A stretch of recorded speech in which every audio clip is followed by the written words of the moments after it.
Salam, hər vaxtınız xeyir olsun əziz şagirdlər. Bugünkü videoda biz isim bölməsinin ilkin anlayışlarla bağlı olan izahlarla tanış olacağıq. E, Deməli, dərsimiz isimlər haqqındadır, isimlərin girişi və isimlərin quruluşça növləridir. İngilis dilində isim noun adlanır. Yəni biz testlərdə nə zaman noun sözünü gördük, başa düşməliyik ki, bizə verilən bu sual nounla bağlıdır. Deməli, isim özü quruluşuna görə üç yerə bölünür.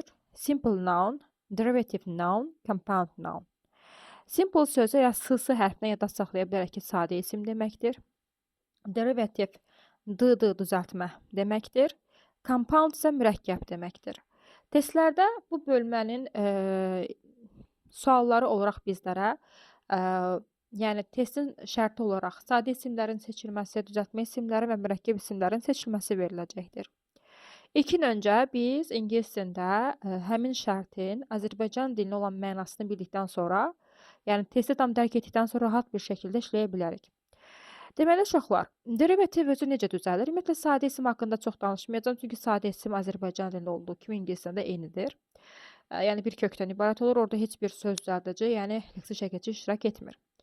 Bizim əsas məsələmiz derivativ, düzəltmə isimlərin seçilməsidir və düzəltmə isimlərin yaradılmasında iki şərt önəmlidir. Bu, birincisi prefiks, ikincisi sufikslərdir.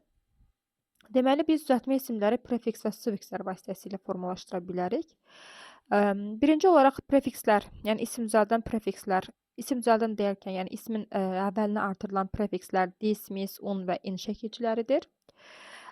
Sufikslər isə biraz daha çoxdur. Sizə məsləhətim ondan ibarətdir ki, həmin sufiksləri əzbərləməyiniz vacibdir. Çünki həmin sufiksləri siz əzbərləyərkən o birisi niksələrin sufikslərini qarışdırmamaqdan ötürü əzbərləməlisiniz və həmin sufikslər vasitəsilə biz əslində həmin sözün hansı niksəsinə aid olduğunu asanlıqla tapa bilərik.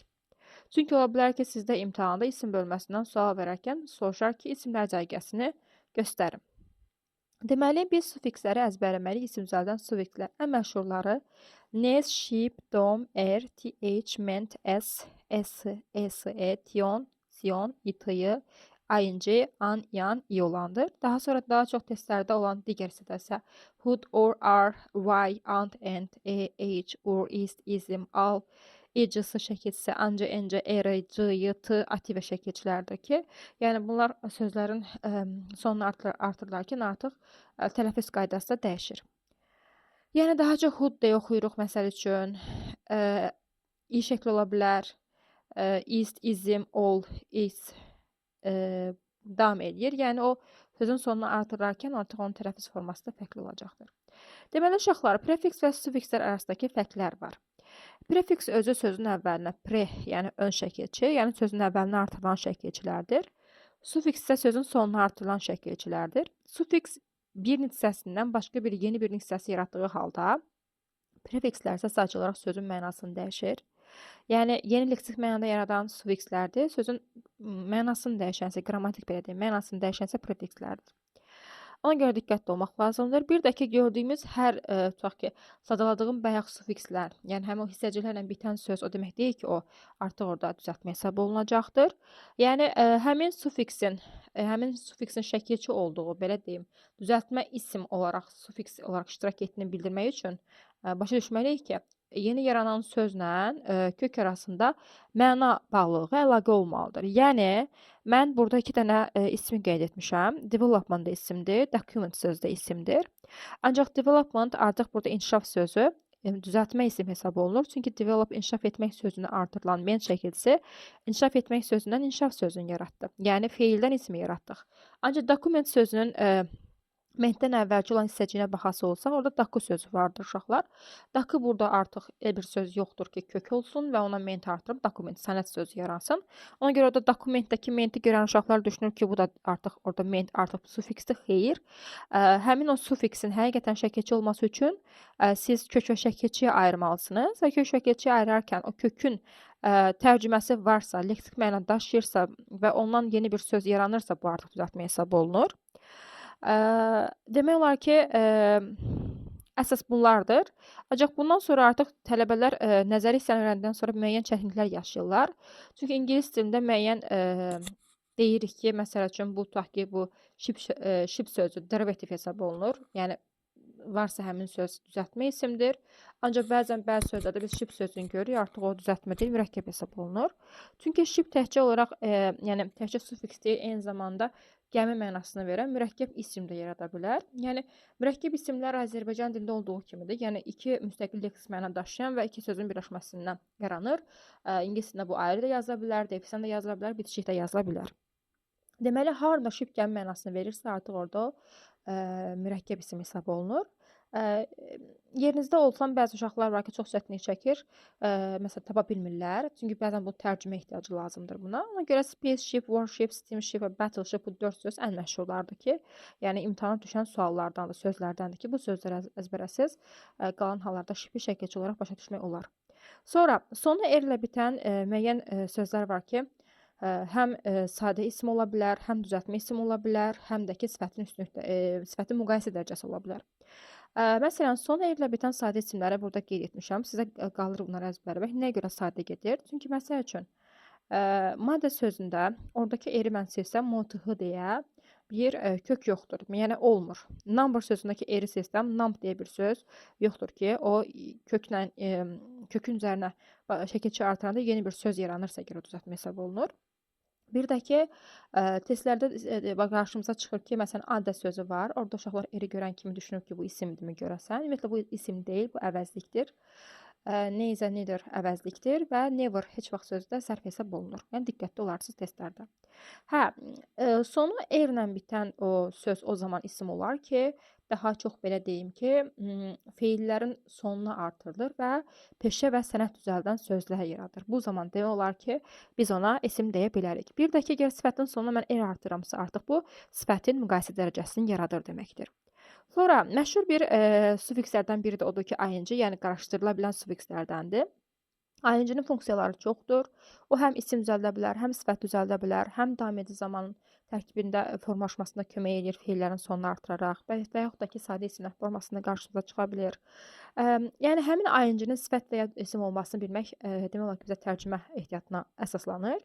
Amma daim edici zaman formasını tapmaq çox asandır. Yəni, əvvəlində to be, am, is, are, was və üstəgəl feil və ING şəklində olarsa, artıq mən deyə bilərəm ki, oradakı o ING feil, yəni feili artılan ING mənə deyir ki, mən daim edici zaman formasıyam. Bir də bəzi sadə isimlər var. Evening, ceiling artıq o sözün tərkib hissəsidir. Yəni, mən ING-ni ayıran zaman even, hətta deməkdir, evening axşam deməkdir. Heç bir məna bağlılığı olmur. Buna görə deyirəm ki, yəni yeni yaranan isimlə kök arasında məna bağlılığı olmalıdır. Bir də ki, testlərdə qarşımıza çıxacaq olan during sözdür ki, ərzində deməkdir. O da bir söz önüdür. Yəni, başqa bir hissəsidir. İsim deyil. Sonra, bizim qarşımıza çıxan çətinlik yaradan digər sufikslərdən biri isə y, yəni y hərfidir. Həm düzəltmə isim, həm düzəltmə sifət gedə bilər. Yenə bu da tərcümə ehtiyatına əsaslanır. Amma belə deyə bilərəm ki, daha çox hava mənasını daşıyan sözlərin sonuna y artıranda artıq havaya aid olan sifətlər yaranır. Sonra sonu ment ilə bitən sadə isimlər var. Bunları da əzbərləməlisiniz. Məsələn, sement sözündəki mən menti ayıranda s deyə bir söz yaranır. Orada da qalır. Amma bu s ilə mentin heç bir əlaqəsi yoxdur. Sonra uşaqlar, bir də uşaqların ən çox çətinlik çəkdiyi məqamlardan biri isə testlərdə choose a line of the nouns, yəni isimlər cərgəsini seçmək olur. Bu bölmə ilə bağlı olaraq. Belə bir şey deyə bilərəm ki, müəyyən şəkilçilər var ki, siz birinci olaraq isim düzəldən həmin sufiksləri əzbərləsəniz və ekstra olaraq digər hissələrdə iştirak edən o sufiksləri öyrənsəniz, əslində bir müəyyən testlərdə təbii ki, bu şəkilçiləri tapmaq vasitəsilə müəyyən testlərdə artıq tərcümə edərək biz isimlərin cərgəsini seçə bilərik. Misal üçün, sözün sonunda qutaran full sifət düzəldir. İv sifət düzəldir. Baxın, less yox, less. Less-lıqlıqdır, less söz deməkdir. Less şəkilçisi, ayrıca şəkilsəm kirləmək lazımda ola bilər, sifət ola bilər, isim dəqiq deyil. Oz da daha çox sifət düzəldir. Able sözü ik, tin say düzəldir. Able sifət düzəldir. Yəni, bir sözdən bunlar isim hesab olunmur. Yəni, testlər işləyərkən elə bu şəkilçilərə fikir versək, demək olar ki, bizim testlərimizdə tapmaqda asanlaşacaqdır. Deməli, uşaqlar, biz sizlə bu bölmənin nəzəri hissəsindən tanış olduq. İndi isə bizə qalır ki, bu nəzəri hissəni öyrəndikdən sonra onu testlərdə tətbiq etmək. Bilirsiniz ki, bizim imtahanımız, yəni qrammatika sualımızda 5 variant qapalı tipdən istifadə olunaraq sizdən məsəl üçün isim bölməsindən bağlı belə bir suallardan birini sala bilərlər. Deməli, uşaqlar, Burada bizdən compound istəyir. Siz birinci bilməlisiniz ki, compound mürəkkəb deməkdir. Mən şagirdlərimə məsləhət görürəm ki, compound nağılları, yəni mürəkkəb isimləri tapmaq üçün oturub variantları bir-bir tərcümə etməyə ehtiyac yoxdur, lazım deyil. Çünki biz imtahanda bu baxımla mübarizə aparırıq. Bizim məqsədimiz odur ki, 3 saat ərzində hər 3 fəndən kodlaşdırma daxil olmaqla imtahanı yekunlaşdırmaq və uğurlu nəticə əldə etməkdir. Deməli, uşaqlar, compound isimləri, yəni mürəkkəb isimləri seçərkən biz istəyirik ki, sizdən derivativ, yəni belə deyim, sufikslər taparaq, o düzəltmə isimləri taparaq asan bir şəkildə seçə bilərik. Məsəl üçün, B variantındakı men şəkilsinə çıxsaq, B variantındakı men şəkilsinə biz çıxsaq, sonra yenə C variantındakı men şəkilsi, sonra neighborhood, Y variantındakı hood şəkilsini, bir də ki, A variantdakı yenə men şəkilsinə çıxsaq, artıq biz bilərik ki, bu 4 variantda olan həmin bir sözlər düzəltmə hesab olunur. Bizə də mürəkkəb lazımdır, buna görə D variantı qalır. Sonra, ikinci sualdan davam eləyək. İkinci sualda yenə mürəkkəb isim deyir, yenə düzəltmələr, yəni şəkilçilər çıxırıq. Şip şəkilçisi, men şəkilçisi, Y şəkilçisi, tion şəkilçisi çıxır və bizə variant yenə D qalır. Sonra, üçüncü sualla davam eləyək. Üçüncü sualda compound yenə mürəkkəb istəyir. Biz burada şip şəkilçisini, daha sonra anca ence şəkilçisi var, tion şəkilçisi var, y şəkilçisi var. Spaceship, diqqətli olmaq lazımdır. C variantına baxıram, seçməyi istəyirəm, amma baxıram ki, biz gördüyümüz hər şipə demişdim ki, şəkilçi gözündə baxmamalıyıq. Yəni, bunları çıxdıqdan sonra artıq mən baxıram ki, C variantında qalıram. Ancaq yar sözü artıq sadədir. Children sadədir. Deməli, bizim hansı bir məqamda səhvlik eləmişik. Qayıdıram geri. Baxıram ki, burada şip var. Çünki mən sizə xüsusi çətinlik və müəyyən şəkilçiləri ayırdım ki, o şəkilçilər təkcə olaraq deyə bilmərəm ki, isim düzəldir. Həm də şipin biz dedik ki, gəmi mənası var. Burada artıq mən demişdim ki, o 4 sözü əzbərləsəz, demək olar ki, o 4-5 sözü əzbərləsəz, siz artıq tərcümənizə ehtiyac yoxdur. Artıq siz biləcəksiniz, burada spaceship onsuz mürəkkəb idi. Ona görə mən seçdiyim o spaceship'i siləcəm və həmin variantı seçməli olacam. Sonra bu sual tiplərinə biz baxdıq. İndi isə başqa fərqli sual tiplərinə baxaq. Məsəl üçün, testlərdə baxaq görək ki, indi isə bizə məsələn 6-cı suala baxaq. 6-cı sualda artıq bizdən derivativin özünü, yəni düzəltmə isminin özünü istəyir. Biz isə artıq həmin sufiksləri axtarmalıyıq, onları tapmalıyıq. Məsələn, burada gözümə ment, ship və isim, yəni bu şəkilçilər nəzərə gətirdim, yəni nəzərə çarpdı. Buna görə də B-ni seçərəm. Baxın, story, life ayrı, story ayrı mürəkkəbdir. Sunrise mürəkkəbdir, newspaper mürəkkəbdir. City center zaten ayrı yazılan bir sözdür ki, ayrı yazılan 2 söz varsa, o artıq yəni isim ola bilmə ehtimalı çox yüksəkdir. Sonra uşaqların çətinlik çəkdiyi bir məqamdan birisi choose a nouns, yəni isimləri tapmaqdır. Siz o dediyim sözləri əzbərləsəniz, plus baxın testdə demişdim, ada və neither, never. Bunlara çıxsaq 1, 5, 6 qalır. Bir də mən demişdim ki, bəli, 1, 5, 6 qalır. Bir də mən demişdim ki, daha çox, məsələn, leader sözü, lider etmək, rəhbər deməkdir. Daha çox feili artırılır və artırılarkən bu zaman biz peşə sənət bildirən söz yaradırıq. Məsələn, gardener sözü, garden bağdır, ismə də artırıla bilər və gardener isə bağban deməkdir. Yenə peşə sənət yaradır. Number də zaten sadə isim idi. Sonra, digər sual tiplərindən davam edək. Məsələn, 8-ci suala çox uzaq getməyək, 8-ci suala baxaq. 8-ci sualda simple noun istəyir, yəni sadə isim istəyir. Sadə isim tapmaq üçün artıq yenə biz o şəkilçiləri çıxaraq tapacağıq. Məsələn, A-da men şəkilçisi, B-də er şəkilçisi, D-də ship şəkilçisi, Y-də er şəkilçisi çıxsaq artıq variantımızın, bu sualımızın doğru cavabı, doğru variantın C olduğunu tapmış olarıq. Sonra, suallara davam edək. Deməli,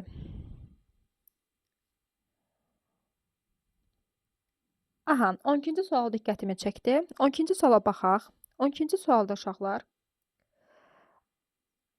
Deməli, biz bayaqdan er şəkilçisi müxtəlif, yəni er hissəcini belə deyim, müxtəlif formalarda görmüşük.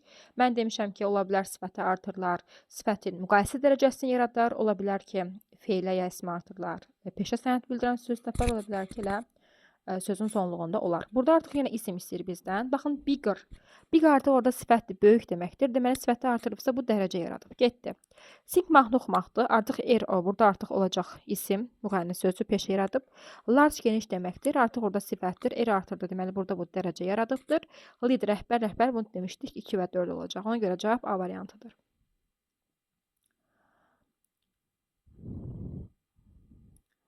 Sonra uşaqlar, gəlin 15-ci suala da baxaq. 15-ci sualda bizdən isim cərgəsini istəyir. Uşaqların bu bölmə ilə bağlı, yəni ən çətini çəkdiyi hissədir.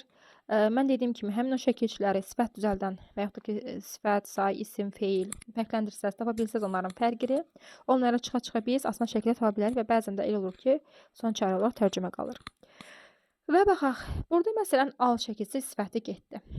Personal al sifəti getdi. Sonra IV şəkilçisi demişdim, sifət düzəldir.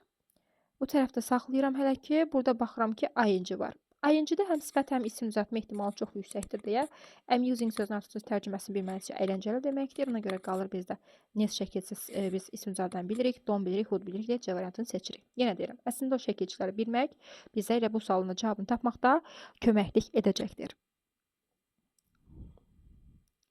Sonra uşaqlar, fərqli sual tipləri axtaram. Bir də ki, sizə imtahan oda bu bölmədən, yəni ya simple, ya derivative, ya compound noun seçilməsi yolları düşəcək. Yəni suallar bu tipdə olacaq. Bir də ki, sizə ola bilər ki, sual sufiksin özünü verər, sözləri verir və sizdən tələb eləyər ki, həmin sufiks hansı sözləri artırıla bilər və yaxud da ki, tərsindən sözləri verər, sufiksi siz seçərsiniz. Gəlin baxaq, məsəl üçün elə 51-ci suala. 51-ci sualda, məsəl üçün, ship sufiksinin hansı sözlərin üzərinə artırmaqla isim düzəltməsi ilə bağlı bizdən sual soruşulur. Baxaq 51-ci suala. 51-ci sualda kingdom olur, childhood olur, freedom olur. 1, 3 və 6, yəni 51-də D variantı bizim sualımızın cavabı olur. Leadership, championship, friendship isə doğrudur. Sonra, məsəl üçün, 54-də isə mən deyən kimi bu səfər ismi verir. Bizdən isə həmin hansı sufikslərin artırıla bilmə ehtimalını soruşur. Və biz baxırıq ki, tur sözü səyahət deməkdir. Turizm ola bilər, turist ola bilər. Ona görə 4 ilə 5 bizim sualımızın cavabı olur. Deməli, uşaqlar, bu bölmə ilə bağlı düşəcək sual tiplərinin, yəni ən məşhurlarına baxdım. Elə bilirəm ki, qayda izahından sonra bizim yəni nəzəri öyrəndikdən sonra praktik şəkildə testlərimizin üzərində, yəni izahatımızın bizə köməyi daha çoxdur. Növbəti videolarda görüşmək üzrə. Sağ olun, hələlik.